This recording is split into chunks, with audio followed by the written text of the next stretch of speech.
Welcome everyone to today's session on handshakes and business cards, networking and the new normal. So things have changed quite a bit, and I'm sure that's why you're here today. But before we get started, let us introduce ourselves. So I am Patty Levy. I am the career coach here at Bentley and for the alumni. And I have to say that I think one of the main reasons why I was fortunate enough to land this opportunity was because of my networking and the seeds I had planted along the way over the years. And I'll get into that in a little bit. But first, I'd like to introduce Susan Poirier, who's also helping us present today. Hi, everybody. My name is Susan Poirier, and I support Patty, the alumni graduate career development side of the house, as well as the graduate career development side of the house. And we're just thrilled to have you all here. So we look forward to a good session. Thanks, Susan. And just so everyone knows, we'd love this to be interactive. So please don't be shy about putting your questions in the chat and sharing with us your experiences as well, because this is a changing landscape that we're in the middle of. So this is something that is changing the way we network going forward throughout your professional careers. And so let's hear experiences, let's share best practices, and now we'll get started. Thanks. All right, so you see that I have a map here that is showing people's faces around the world, because whether you think that you need a global network or not, you absolutely do. Networking has become global, and it is something that is now technologically based. It's no longer just one-on-one, face-to-face.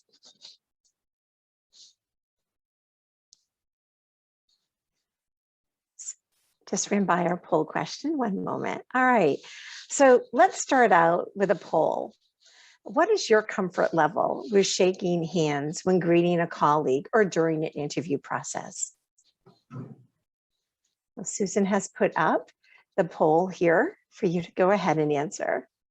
And then Susan, once you have the results, I'll have you share them. Absolutely.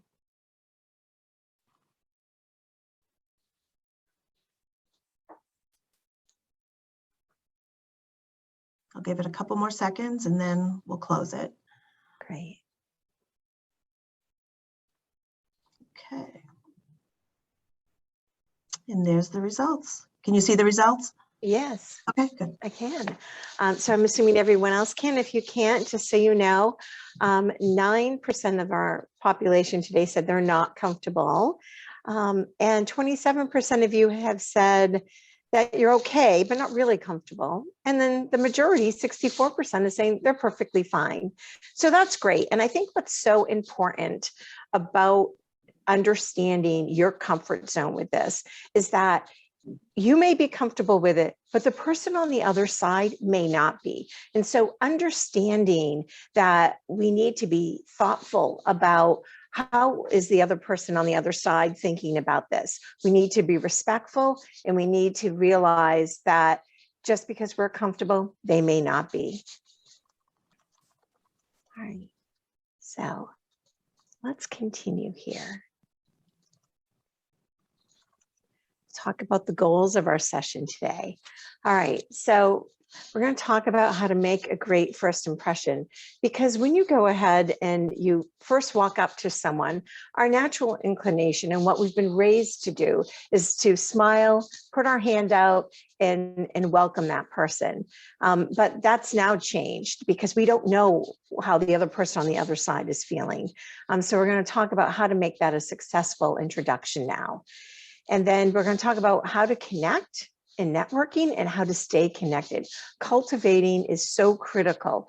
And as I mentioned, planting seeds earlier when I first introduced myself, that is really critical. And that has to be part of your cultivation plan. And then we'll close with tips for successful networking. So I have this up here to show you that no longer is it raised, putting your hand out and shaking. This has now become, networking has now become a very strategic process. It's one that you are on a screen, you need to figure out who is it that's going to help you get where you want to be, and realizing that one connection brings you to another. And I thought this picture was a great illustration of that. And you'll notice in this picture, if you look carefully, some lines don't connect. And that's because realizing that you're not always going to have a win when you network, and that's okay. But you will find people that engage with you, that are happy to help you. And so realizing that it's not a sure thing, but I would say that at least 50% of the time, you will start to see progress as you chart your path to reach whatever goal it is, whether it's finding a mentor or a sponsor, or going ahead and looking for that next job, which I think most people always think that it's really, networking's only reserved for that next position, when in fact you should be networking all the time. So Gen Z, those that are just in college now and younger, they have this networking thing down packed. They are always on social media. They are always connecting, and they may not be doing it strategically, which when they start to look for their jobs and they want promotions and their career growth, they will have to get more strategic about it. However, they are very easily communicating 24/7 around the world.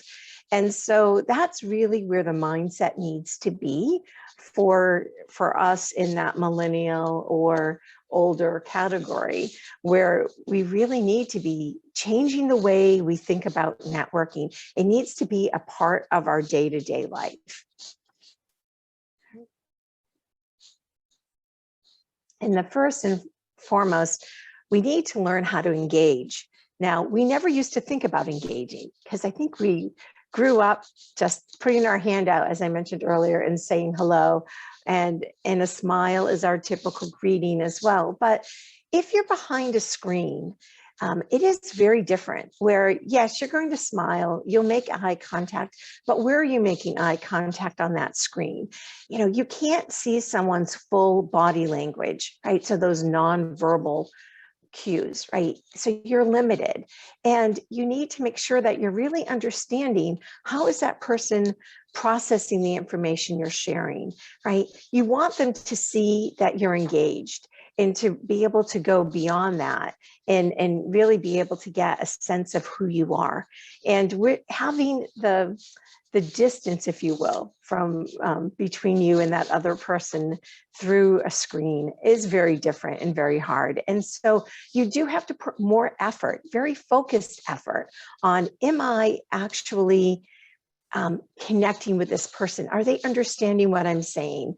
Are they believing that I'm engaged and I'm actively listening to what they're saying? All right, so really pay attention to your eye contact. Make sure that your body language, from however high they can see you, right? So whether it's waist up, chest up, neck up, on that screen, that they are able to see that your body language is open and that you're positive, and you are, whether you're sitting straight and tall or or standing, you want to make sure you're not slouching. And you have to also, I don't have on here the dress, but make sure when you're networking that you are cognizant of what you're wearing, that you're clean shaven, you're wearing, if you're wearing a t-shirt, don't have, make it a white plain t-shirt, right? If you're wearing, you'd want to be advertising for a company, right? You want the focus to be on you,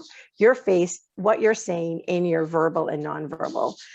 So be careful about how you're dressing. Make sure you're clean shaven, etc., and well groomed. And I know these sound like very typical. Of course you would, but I can't tell you how many people I have interviewed or have networked with that are coming to the screen looking like they just rolled out of bed.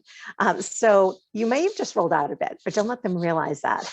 All right. And then also make sure your hands aren't crossed. And, you know, if your arms are crossed, people sometimes can see that. So again, wide open, straight, focused, sitting up straight. These are those fundamentals that are so critical that make, believe it or not, a big difference. All right. So now I'd like to have you respond in the chat of how have you recently greeted friends and colleagues in business or social gatherings? So I'll go ahead and share with you while you're responding.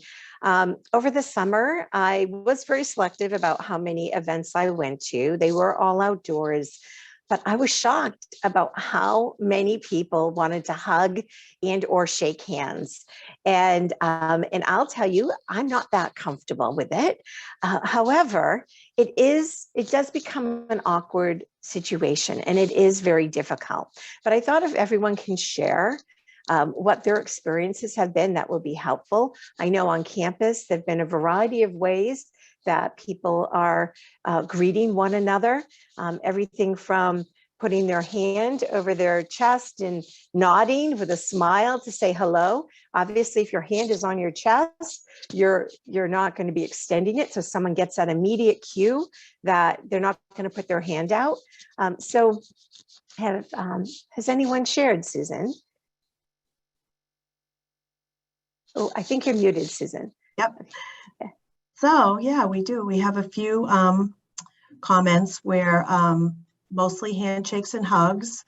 And then another, I work directly with customers at my office, and I usually just use words, not often touching anymore. I've never been much of a hugger, so this works for me. Excellent. Thank you for sharing. And as we're going through our conversation today, we will be talking about language, words to use. So I think that's very nice that someone shared about in their office situation that they rather use their words to communicate and to make that clear about, you know, how they're greeting. So hold on to that thought, because I might have you share with us, if you don't mind, what types of words are you using? All right, fantastic. Thank you. All right, so here we are in the network greeting. So realize it is your choice and it is the other person's choice, whether or not they are going to put their hand out and or receive your greeting, right? But you want to make sure that you get that out first. Really, you don't want it to be an awkward moment. Right. If you see a hand coming toward you, you can use your words, right, to diffuse that with a little humor and a smile. So it's one that you're making your statement clear, but in a way where it's not being absorbed negatively, or it's not an embarrassing situation. Remember to be respectful, that you don't want it to be, as I said, an embarrassing moment or making one feel like, oh, you know, if you say, well, I'm vaccinated, it's fine. The other person might not be vaccinated, or may, for health reasons or otherwise, and they might not be comfortable telling you if they are or they're not, right? So we need to be inclusive, and we need to be understanding of how someone else might be feeling and how our greeting may or may not be accepted. Don't make an assumption when you walk up to someone that they're there to shake your hand, even though many of you are doing that and everybody is fine with it.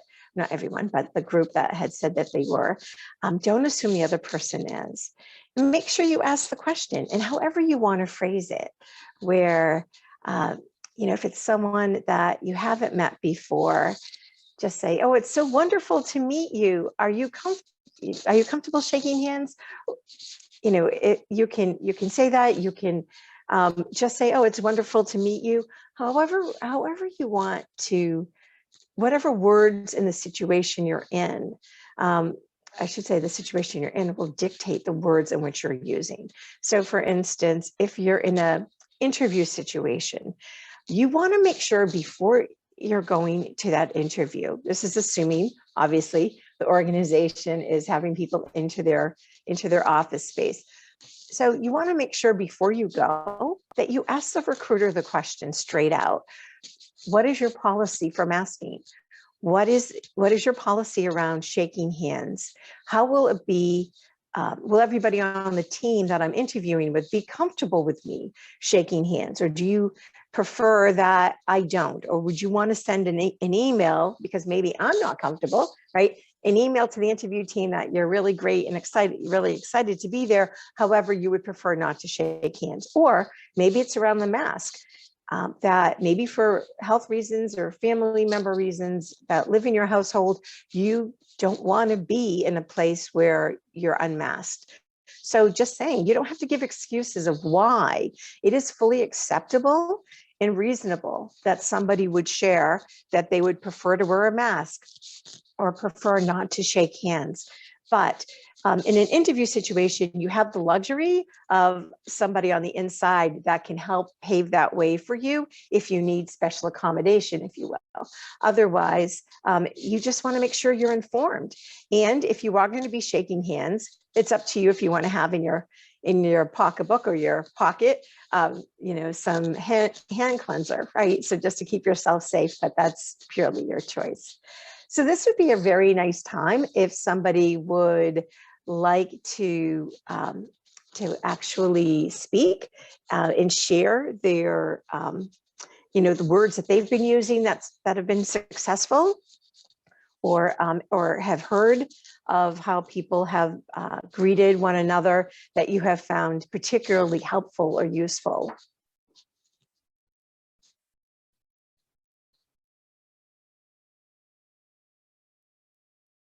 You can certainly take yourself off mute if you'd like to share.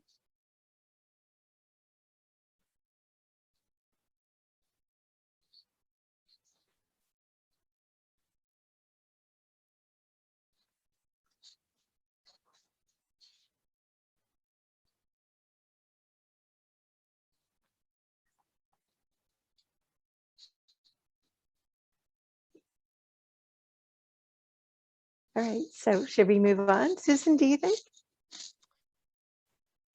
So we have a couple comments. And one is, usually in my field, I always start with welcome.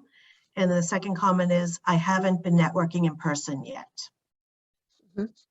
Well, and I think a lot of people have not, and I'm glad you brought that up, because ironically, you should be networking everywhere you are. So at the grocery store, at your child's soccer game. So there are everyday, whether it's the dry cleaner, our everyday errands actually lend opportunity for networking, believe it or not.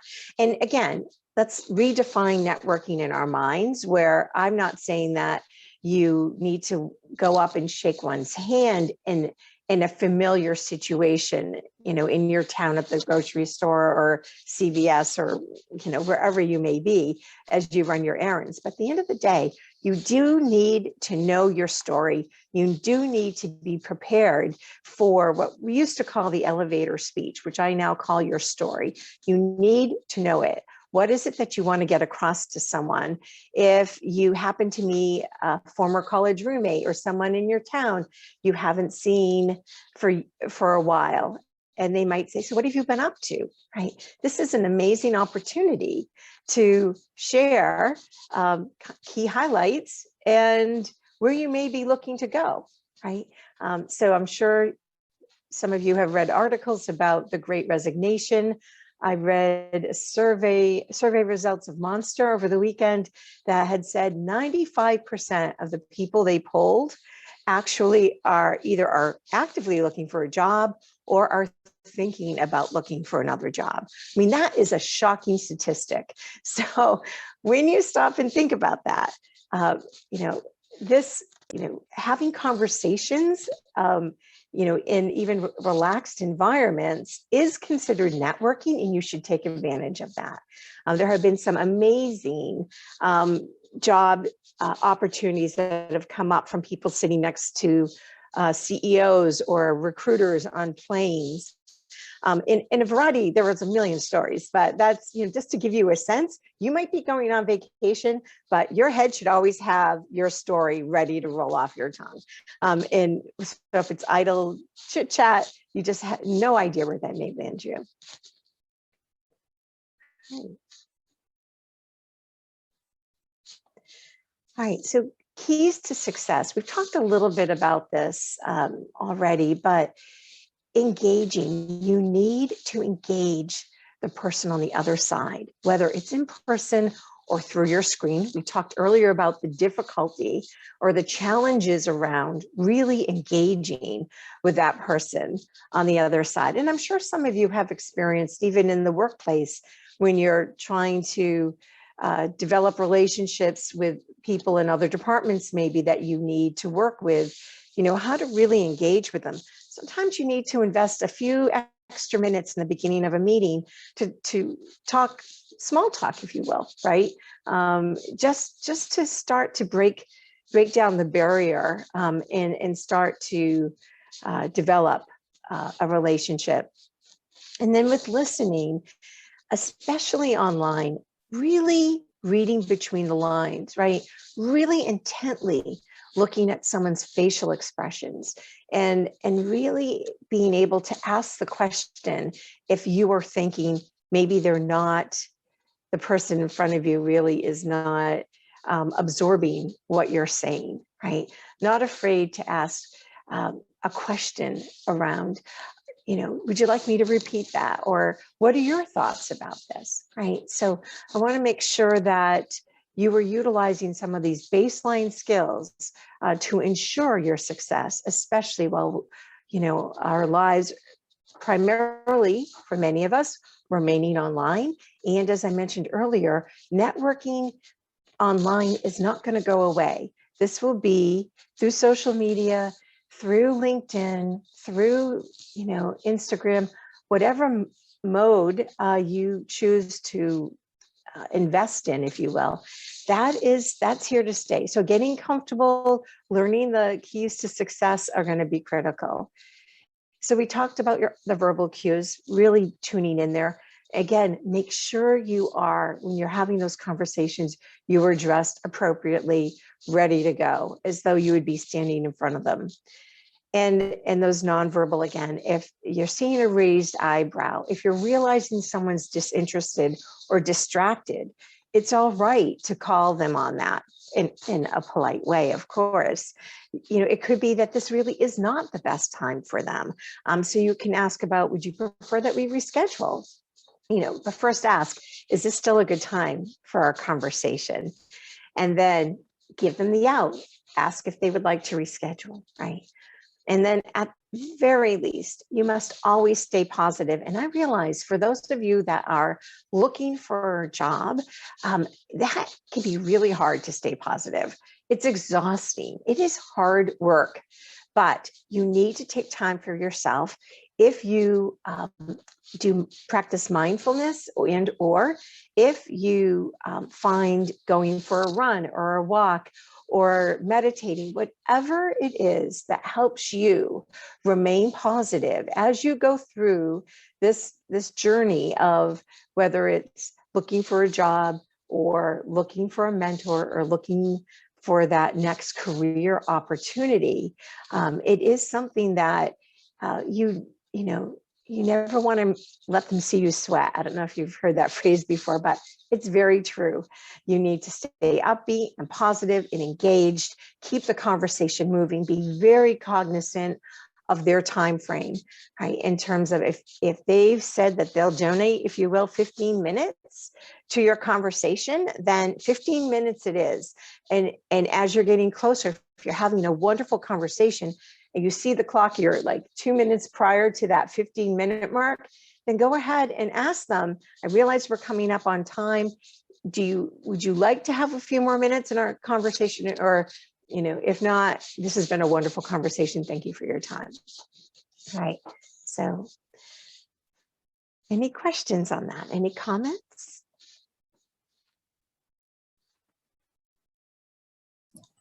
I made a comment on there that I think follow-up is another important key to success, that any conversation you have, if they've opened the door to give you their email or anything like that, you should always follow up. Heidi, great point. Thank you for mentioning that. Absolutely. Follow-up is so critical. Let's face it, right? For those people that have of all of us, right, that I'm sure you have helped someone network, right? Help them, give them some information. And then down the road, you're thinking, whatever happened to that person? Where are they now? All right, that is an amazing lost opportunity.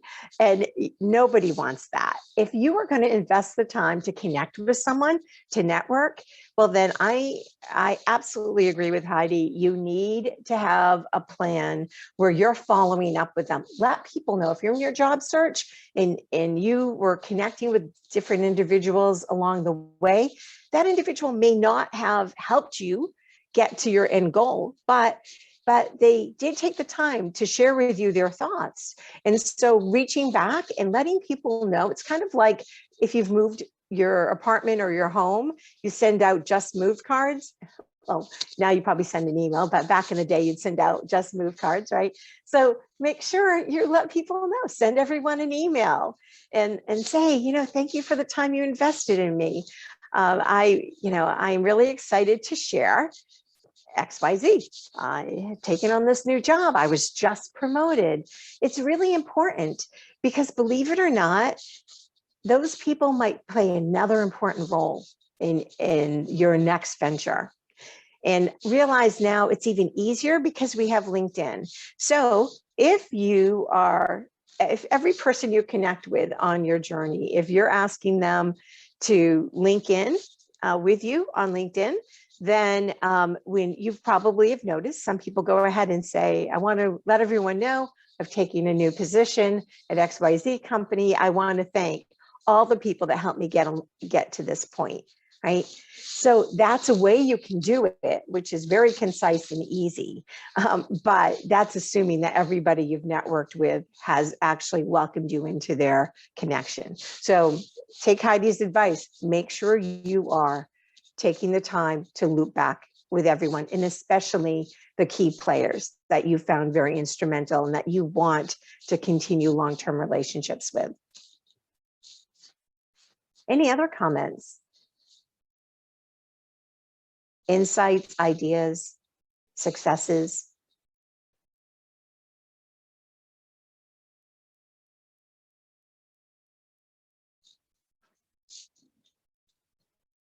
Well, feel free to chime in as we go through. I'll go on to the next slide. All right, networking tips. So creating a strategic plan is really, really critical. So, if you're working especially, or you're running a family in a home or taking care of elders, we have a lot on our plate, right?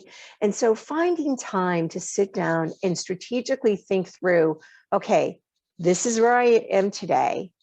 I want to figure out how to get to point B. And I'm just going to go ahead and I'm going to see who's in my network and I'm going to reach out to them. Don't start there. Although, because we only have limited time, we might think, oh, I'm just going to jump in. I'm going to reach out and see if this person will speak with me. Well, back up for a minute, take a deep breath, and let's get strategic about it. So what you want to do is, whether you're a journaler and you want to put it in a book, or you love spreadsheets using Excel, whatever it is that works for you, I highly recommend you take the time to start to create. I'm going to use a spreadsheet as an example. Make those columns where you're able to track the individual with whom you want to speak with, the organization in which they're in, and then the results, next steps and results have to be 2 columns, because you want to know, sometimes, as I mentioned earlier, there won't be a connection, right? But your next step is to reach back out and say, thank you. And to Heidi's point, also in a column, it will be reach back when I have landed or I'm successful in achieving my goal, right? So So for creating a strategic network plan, you want to stop and think about what is it that I must have, right? What's important to me in achieving my goal, right? So for instance, if you're looking for a job, you're thinking about, all right, maybe I don't want to travel an hour each way anymore when everyone resumes back to work. For me, I'm okay in a hybrid situation, or I'm only okay in a remote situation.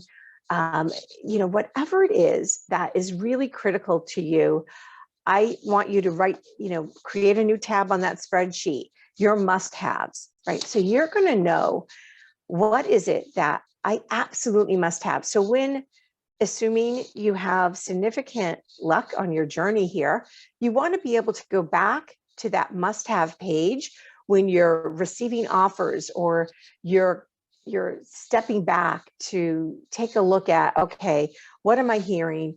Maybe this sounds really exciting. Maybe I want to go in this other direction. Well, before you start running in 200 directions, go back to your must-have page and think through, all right, is this really fitting what I'm looking for? Is this really going to achieve my goal, right? Because realize, and we'll talk about your goal in a minute, but realize that, you're not just, say looking for a particular job. Whatever job you're looking for is going to impact your life, right? It's going to impact whether you're picking your kids up from school at 3 o'clock, or you're, having to get dinner on a table at a certain time. So, realize that your personal life and your work life intersect. And so when you're creating that must-have tab, make sure you're really taking into consideration what your obligations are above and beyond work as well. And then you want to think about what companies, what cultures do you work best in, right? So if you are somebody who really loves a startup environment, fast-paced, right? You want to make sure that you're strategically identifying companies that are going to have a culture that is going to satisfy you.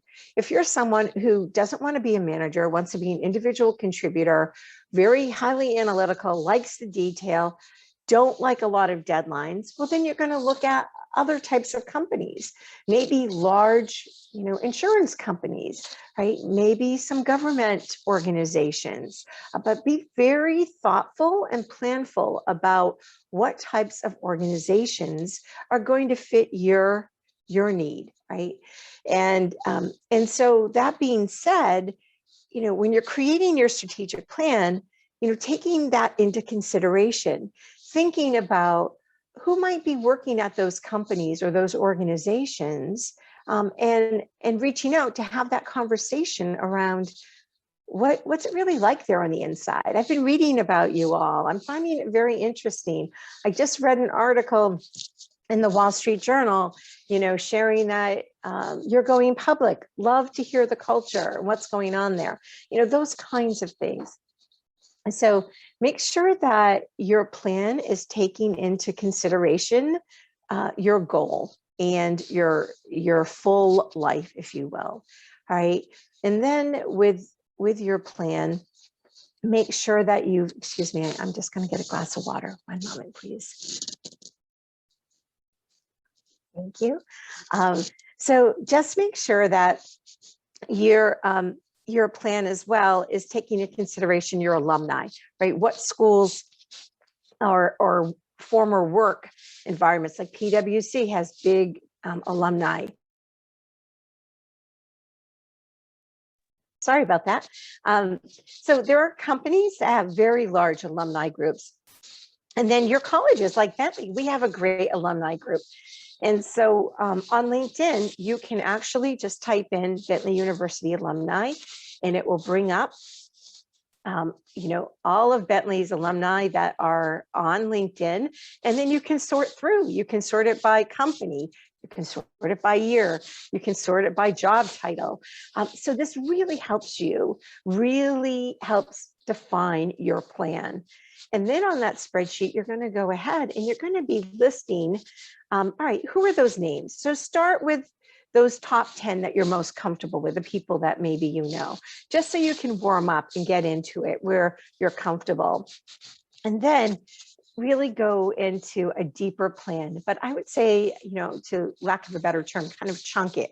Don't make it overwhelming. If you're starting with 10, that 10 can grow to 20 to 40 very easily, right? So that's why having your goals, having a plan, knowing what's important to you is all very critical as you journey through your networking. And visualizing your goal. So it's always keeping your goal in front of you, right? That goal might change. You might be having informational conversation with someone that gets you really excited about something you never thought about. And you start to go down that path and start to explore that. If you are starting down a new path, bring that down to your goal, right? Add that to your tab, add a tab in there that's talking about possibilities, right? So you have a goal page and air tab, and you're putting in as your goals might be shifting, or this is interesting, I want to look more into this, right? Have something that is tangible that you can look at, that you can refer to, and it will help you understand your journey of where you're heading. And if you have to pivot, then you pivot and then you change up your strategy, and it's okay. Realize this is not a linear process by any means, right? And so being flexible and adaptable, being able to pivot when you need to, realizing if your goal is something that's achievable, and maybe it's going to end up being in segments where it's not as you might have previously thought. It's going to be a pretty simple or benign process. It might be more complicated and more levels to it. You may realize you need to skill up. You might be coming back to Bentley to gain some more skills. You may decide to take some of our online courses. Whatever it is, realize that each step that you take is a step towards achieving your goals. And it's also a step where you are investing in yourself. So realize your time is never wasted. The time that you are going through creating your plan, realizing your goal, pivoting when necessary, is all important. And actually, you should always be taking time for reflection. So what I mean by that is at the end of every week, you should stop, take a step back, think about, all right, what am I hearing, right? Am I still on track? Do I need to veer off a little? All right. Any questions? I know I'm talking a lot right now.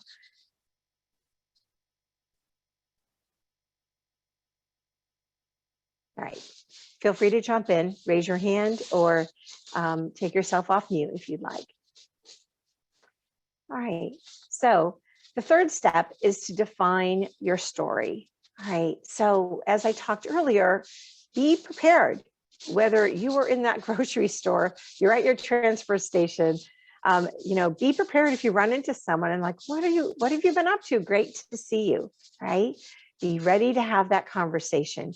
You want it to be clear, concise, and you don't want it to be over a minute. All right. And you want to be engaging in your story, and you want it to become a conversation, right?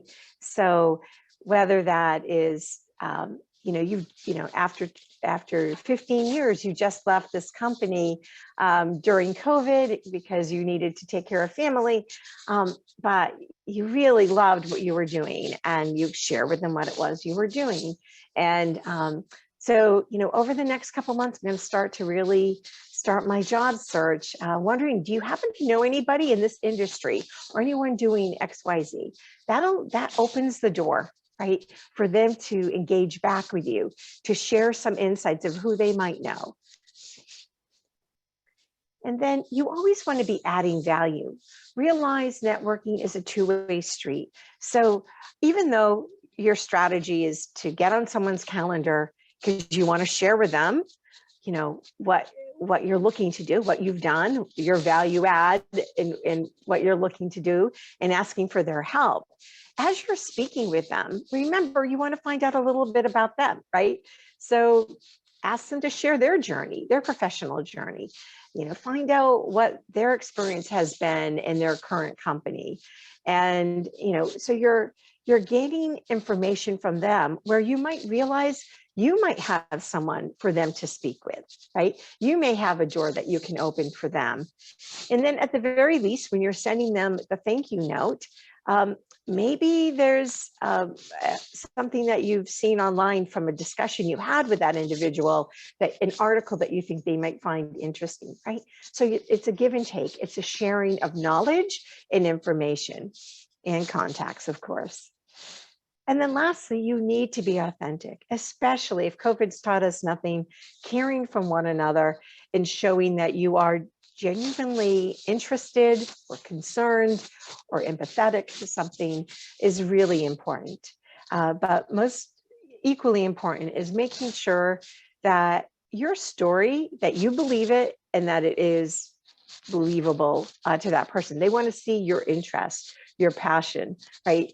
That should be literally, the nonverbal on that needs to be coming from your eyes and your facial expressions, right? It's not just you're just speaking with them, you're not smiling, you're not showing your engagement. You need to constantly, for that 15 minutes or that 20, 30-minute conversation, that you are completely in the moment. They are the only ones in front of you.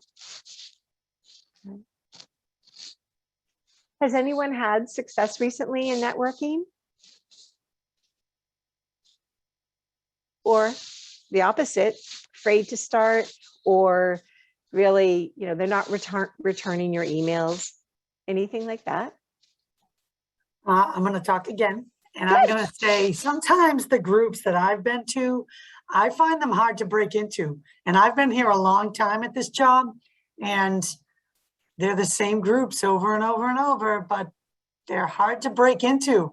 Even with notes, I'm a real note taker and everything, but I find they say networking group, but they mean the same people that always go, we only want them.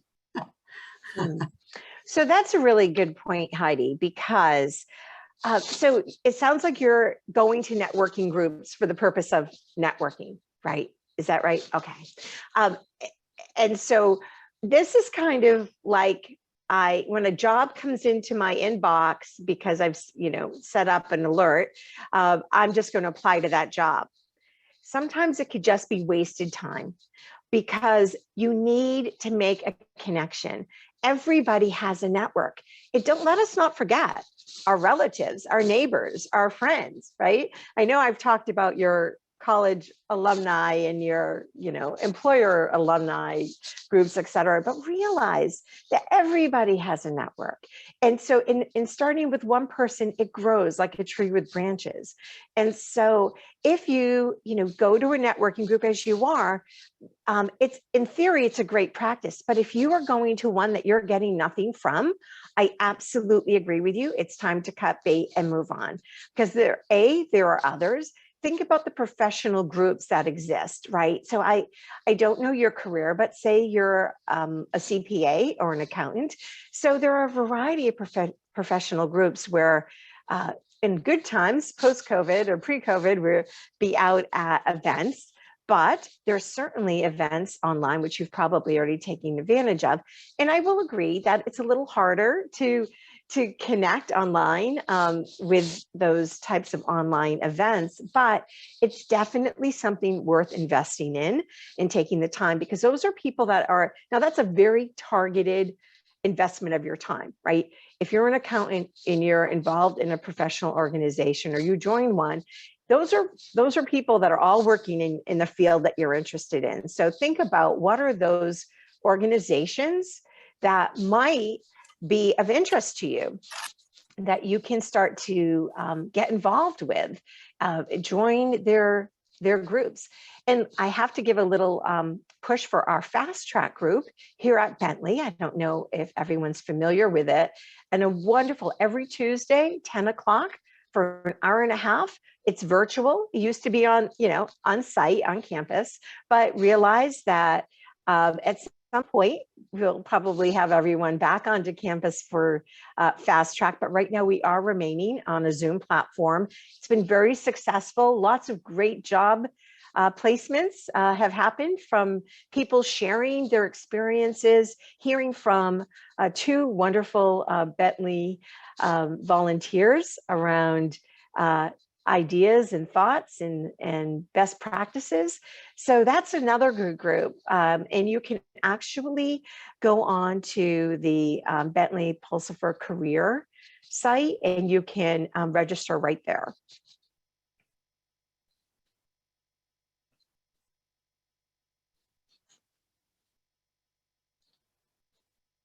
Any other questions or thoughts or comments? I had some difficulty joining in, and I can't see on the chat, but can you repeat what the Bentley, what that's called again? You said at 10 a.m. Yes, it's called Fast Track. And Susan, if you could put that in the chat, the link Mhm. to the career Yes. site and Mhm. for Fast Track as well, that'd be great. Sure. Thank you. Thank you. Yes, thank you.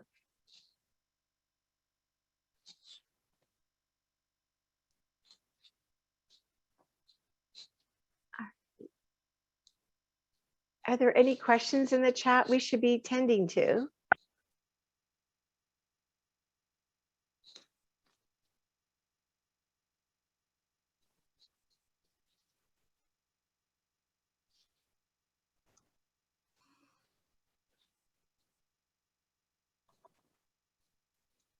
So Jeffrey, I'm seeing that your networking has led to interviews, so that is great to hear.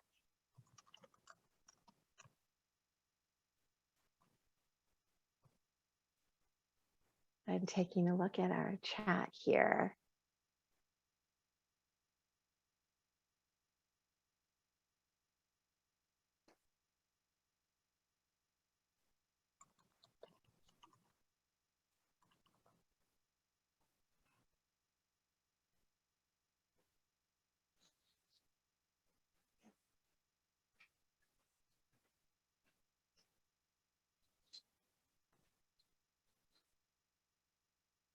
I'm just reading through here, continuing all good comments. Thank you. What's a business card in the COVID world? So right where we have moved to next. So thank you for the segue. All right, so business cards are actually digital now.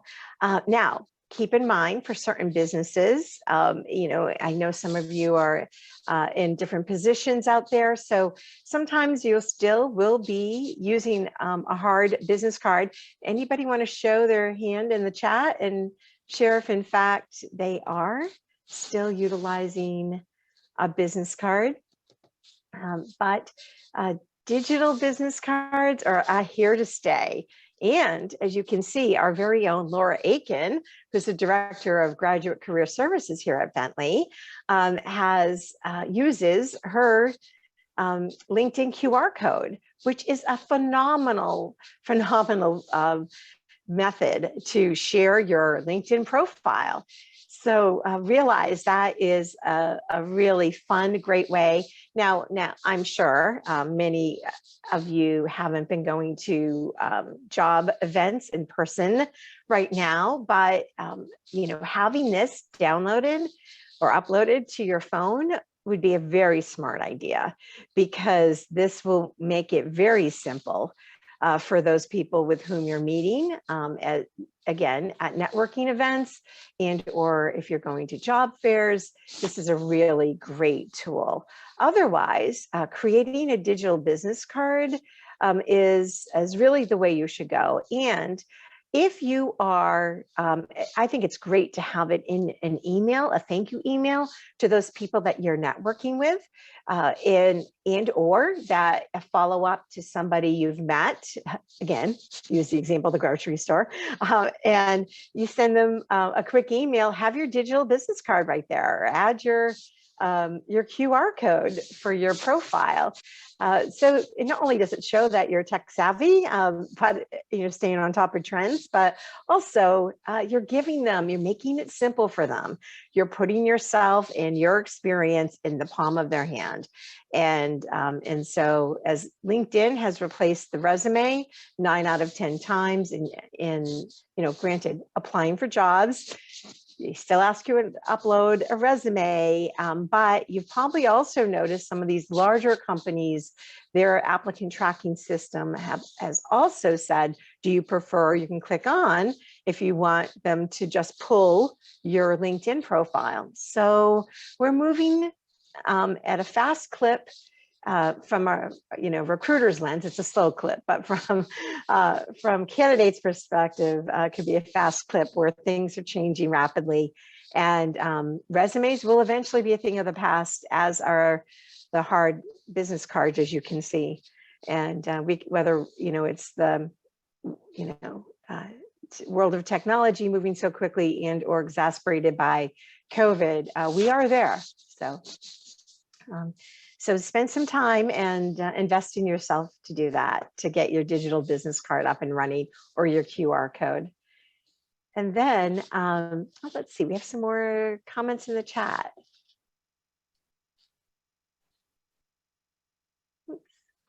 So let me see. Do Patty, we have one. How do you use in a live event a digital business card? So you could, ask for their email address and then just send them a quick, or their, if they're sharing their cell phone numbers, text it to them, or share it through an email, I think is probably, or if you get their name, again, sending them the thank you for taking the time to speak with me and having it attached. That's why having both the QR code and the digital piece, I think, is ideal. Other questions, Susan? Or comments? So, yes, we do. So how do you put together a business card with the LinkedIn QR code included? So there is a way to do that. And there is, I happen to come across it. It's called hihello.me. So that's just one of a variety of groups or platforms. And they have it for iPhones in Android. So you can download apps. There are a variety of apps out there to do it. But this group, this hihello.me, can be, is one that can kind of handhold you. And it is a free tool, but of course, like everything like LinkedIn, you can take it to the next level and pay a monthly fee. But again, personal choice on how much you want to invest, but at least you have a free option.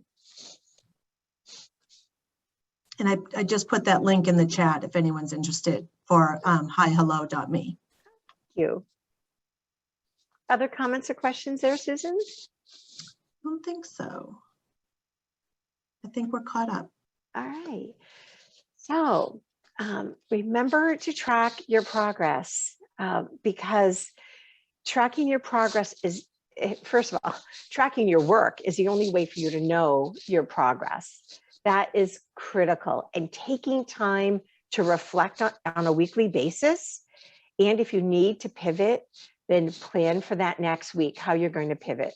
Now, for those of you who are working full time and again, have family lives that you're very busy, you need to be incredibly planful, where on a Sunday night, you should be taking time to look at your schedule ahead and figure out how many hours can I donate and or invest in myself for this next week, and be able to go in and block off on your schedule that amount of time on whichever day.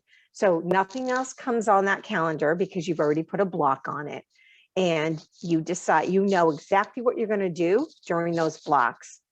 And again, on Friday, you sit back, or Saturday morning over coffee, and you reflect, what have I learned? What am I hearing? Where do I want to go next? And then you map it out for that next week. and you will absolutely see your progress. Now, defining your cultivation plan is another critical component here. I can't stress it enough, where when you've identified those people you've really connected with, and maybe those people that you know can't help you today, but you really feel strongly that they're going to help you tomorrow, you need to think about how you're going to keep in communication with them. So whether that is, again, sharing articles that you read, right?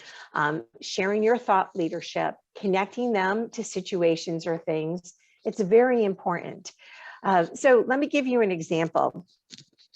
So most recently, I saw an opportunity. A past colleague of mine had posted on LinkedIn.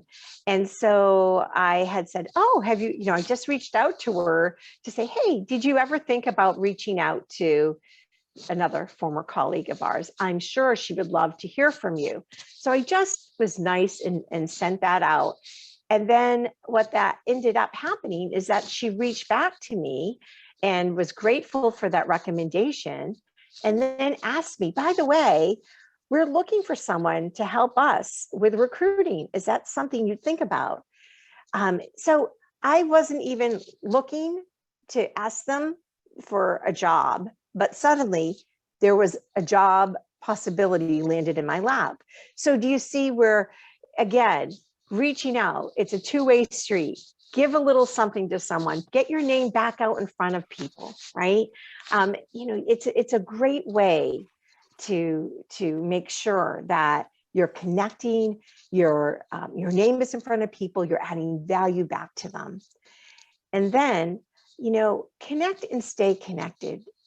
Don't just, connect with someone you haven't spoken to in a long time. It's great to talk to them, but then you go another year and you haven't connected. This is where the concept of, as I mentioned earlier, that Z generation who is, constantly connected, constantly through Instagram and a variety of other social media. It might take us a little bit longer because we didn't grow up in a technology world, right? There are tech natives. So for us, it has to be more thoughtful, more planful, but you can achieve the same thing. So think about what mediums you want to use to stay connected.